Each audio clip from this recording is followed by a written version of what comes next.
Governor Mike Huckabee, a Fox News contributor who also ran against Mr. Trump in this very race, and Stuart Stevens. He served as a Mitt Romney campaign strategist and is author of the upcoming book, The Innocent Have Nothing to Fear. Good to see you both. So, Governor Huckabee, let me start with you on this Trump University, which, you know, we have done a fair amount of investigating into because this came up at the third presidential debate. I knew it was going to come up, and I've done a deep dive on this. Let's just start with you know, it was all grand. Everyone was perfectly happy, and these people signed good reviews. The truth is that the director of operations for Trump University conceded under oath in the lawsuit that at least 32% of the students demanded and got refunds from Trump University, at least 32%. So there is no possible way that 98% of students were happy with Trump University. Why does the Trump camp keep telling us that? Well, it may be 98% of the people who actually went through the course, not those who dropped out. No, those people went through and they wanted their money back. Well, that's right, and they got their money back, and that's part of the thing. Look, what amazes me is that today Hillary Clinton is going out there and trying to lecture Donald Trump about fraud.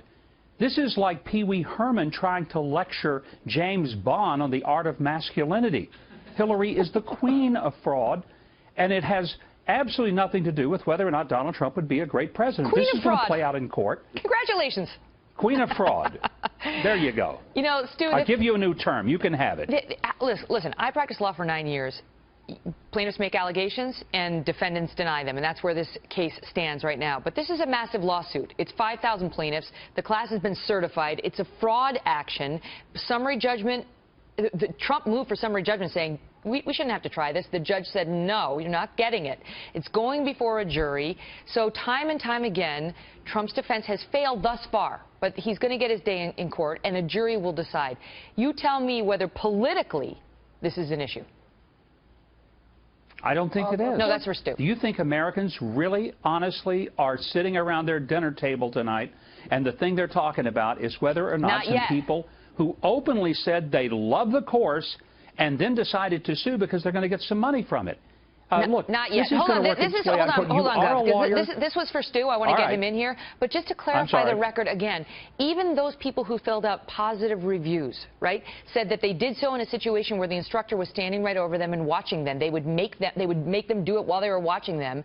And on top of that, the judge in this case compared those people who signed those positive reviews to the victims of the Bernie Madoff scheme, saying they'd basically been brainwashed into believing this was a good thing for them before they found out their retirement account was empty and they had nothing to show for it. That's what the judge said. Stu, you tell me whether it's an issue or it's not. Sure, of course. Donald Trump is running basically not so much on policies but on his personality, on the essence of Donald Trump. This is someone who says that he'll pick great Supreme Court justices, but also said that he would pick great instructors personally. He put his own integrity and his own brand and his own believability on the line in this case.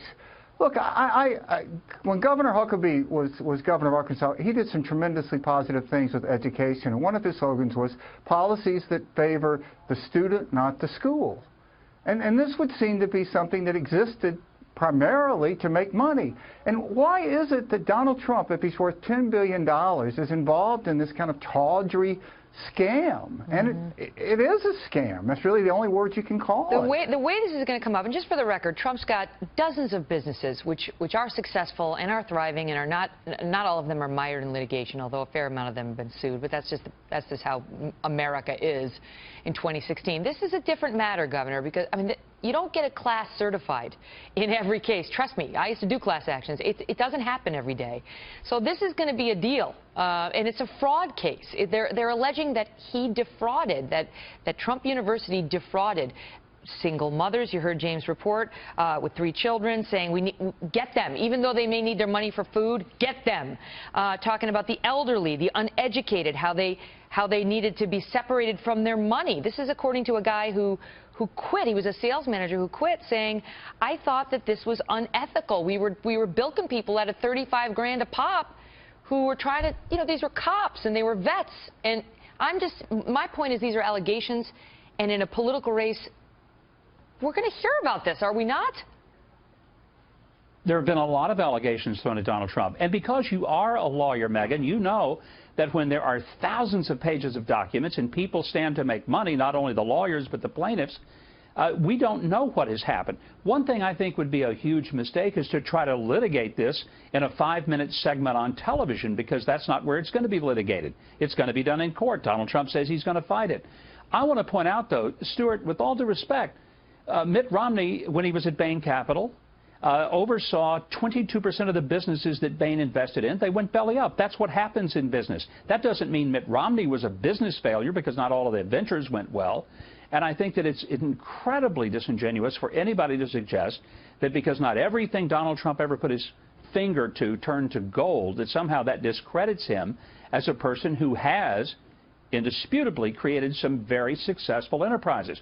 Ty Cobb, the greatest hitter in all of baseball, had a 366 batting average. That means that more than 6 out of every 10 times he went to the plate, he wasn't successful. See, the governor knows me. Donald He does Trump the has math a pretty for good me. batting average. He doesn't. Thank you for doing that, because in my head the hamster was running on the wheel and it was like, math.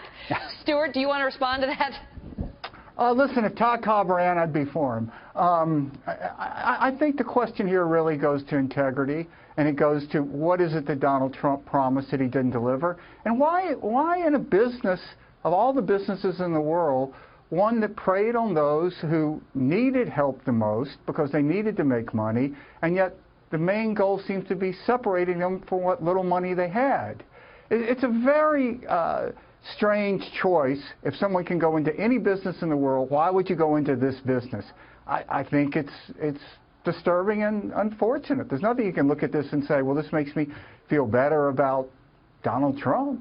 All right, guys. Great to see you both.